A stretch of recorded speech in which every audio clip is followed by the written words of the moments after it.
He splattered paint bombs all over a multi-million-dollar painting, planning to steal the multi-billion-dollar safe upstairs. The square he painted was the exact size of the safe's bottom. Meanwhile, his accomplice was doing the same thing on the floor below. They then each placed a microbomb on the ceiling as the detonation point. In an instant, the safe crashed through 2 floors, landing on the getaway boat manned by their waiting accomplice. By the time security realized what happened, they were already speeding away in their boat. Security immediately sent people in pursuit, but this was just a diversion tactic. The real safe hadn't actually been taken away. It had simply fallen into the river directly below the building. Even though no sound could be heard underwater, the master locksmith's skills were superb. Relying solely on touch, he easily opened the safe, revealing countless shiny gold bars inside. Just like that, the plan was a resounding success. $1 billion was enough for them to forget all their troubles. But the bearded man wasn't satisfied. He wanted all the gold bars for himself, so he hatched a cruel plan. On the way back, he had 2 cars block the gold transport vehicle from the front and back.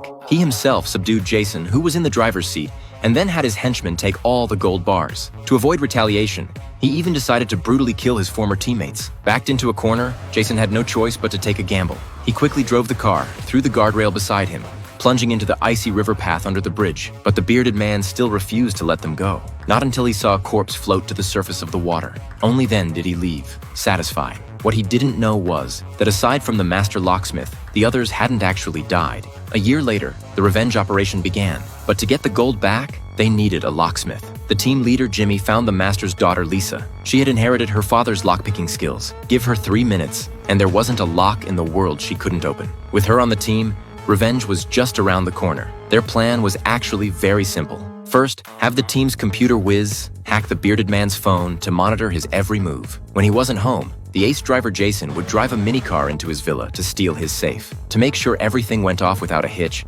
they put lead blocks equal to the weight of the gold bars into the car and ran simulation tests on bumpy roads. But the results were disappointing. The little car simply couldn't handle that much weight.